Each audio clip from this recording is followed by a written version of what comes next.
Welcome back to Dark Frequencies True Crime, the show that drags the shadows into the light. I'm your host, Chris O'Toole. Tonight, a story straight out of Houston's East Side. It reads like a nightmare script in blood and bureaucracy.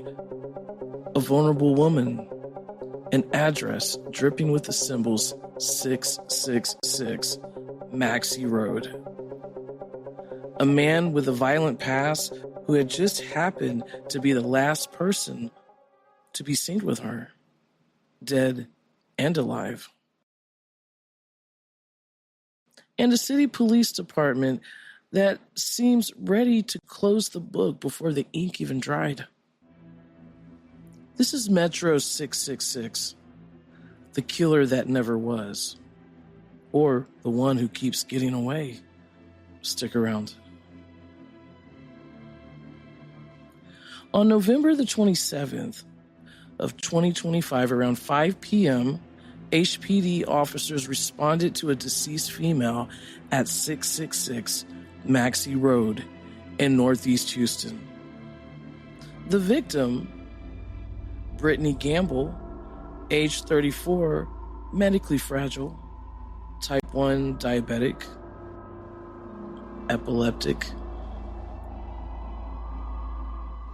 She had been reported missing by her family on November the 20th after she was medically discharged without their knowledge from the hospital, seeking medical attention for mental needs. The man at the scene told officers Brittany had been staying with them since November 19th. Paramedics pronounced her dead. Officers noted and bruising on her upper body. The Harris County medical examiner estimated she had been deceased at least about 3 days. The autopsy results? Undetermined cause of death.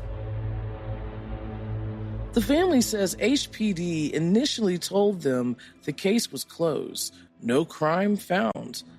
Then, after a public pressure, the media attention in May of 2026, HPD quietly reopened it, saying they're reviewing the information and evidence. No arrest made, and the man has not been publicly named as a suspect. That's the official story. Clean, clinical, convenient. Now, let's meet the man whose apartment had become Brittany's final stop. Dennis Greer Jr., also referred in some contexts as Dennis Wayne Greer.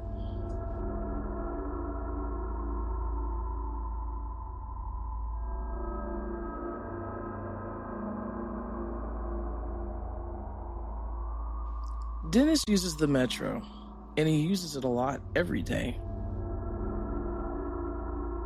He films himself, Facebook Live, streaming from the bus, rambling about his life, the system, women, and how he keeps getting blamed for things. His speech often hard to follow, mispronounced words, a stream of consciousness tangents. But the weight of what he says lands heavy.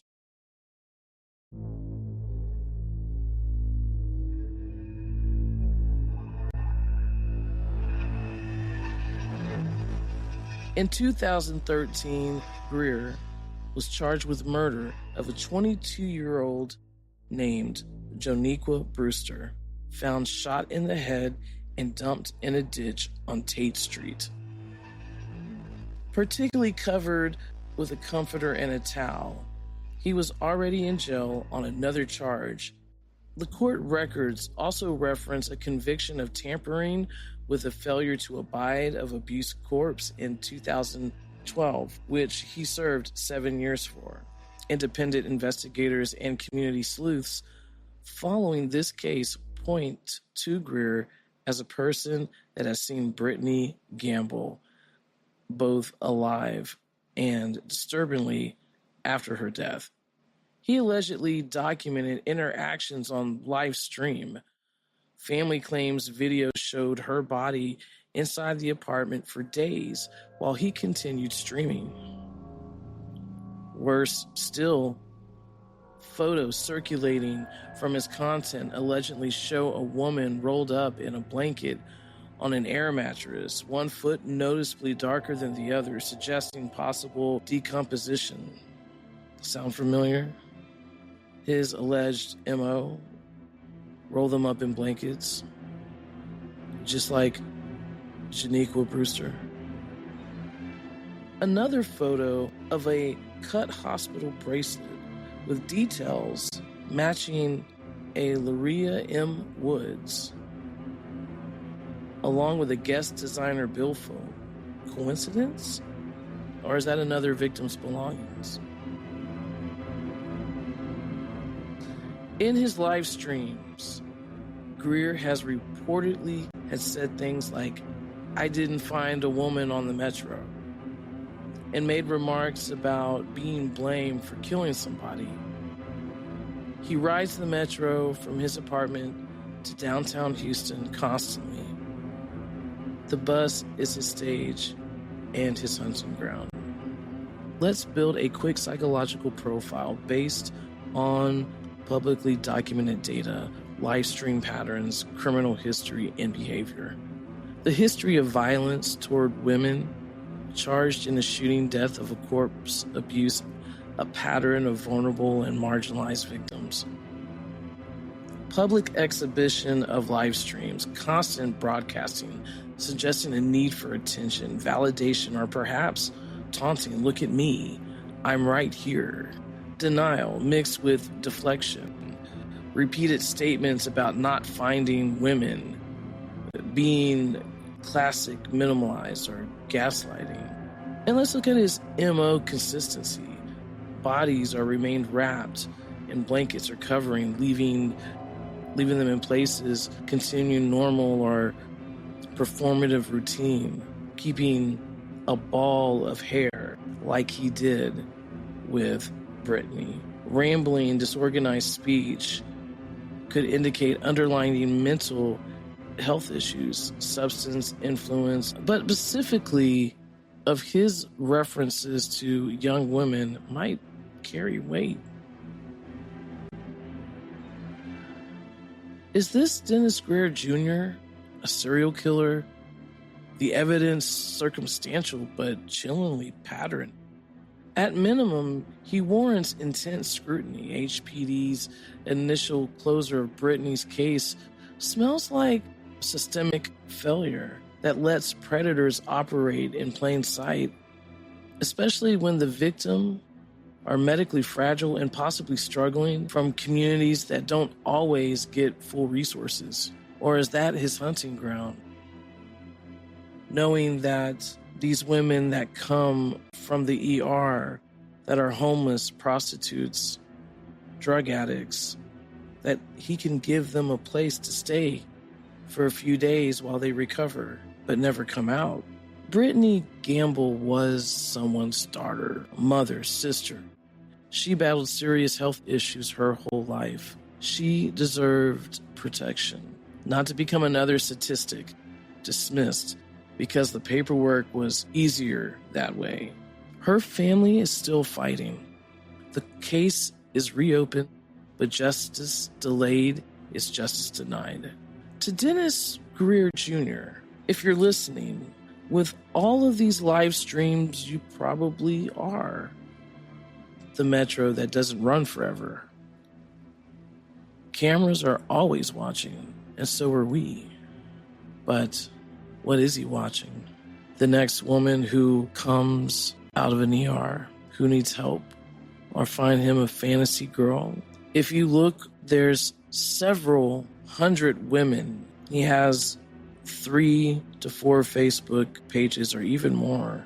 And most of them fit a similar description, and that is scary. Brittany Gamble, by looking at pictures, it seemed like she had a little red tone in her hair, maybe blonde with light brown. And the first woman he was caught taking her life, well, she had red hair. And what was interesting, and I didn't know this until today, when I spoke to renowned spiritual medium Katrina Cooper, she mentioned to me, without any knowledge of this case, that there was a redhead woman. And by my surprise, while I was doing investigating a few minutes ago and found the picture of his first victim, she had red hair. Also, Katrina mentioned an animal, how he treats people. He has bowls on his porch, or he has bowls of like food. He treats women inferior like animals. And sure enough, when I looked at one of his live feeds, you see that there's pet bowls outside, like dog bowls. And she doesn't know anything about this case. Actually, a lot of people at this moment don't know much about what I'm providing. So when you have confirmation from a medium, you obtain the information by research. That should be a clue that something is not right, that there's a little bit more out there. If you have any information about Brittany Gamble's death, contact HPD Homicide at 713-308-3600. Tips can be anonymous. Family and advocates keep pushing. The truth doesn't stay buried at 666 Maxey Road. This has been Dark Frequencies. I'm Chris O'Toole. Stay vigilant, stay furious. Until next time, ride safe on the metro. You never know who's sitting or standing next to you.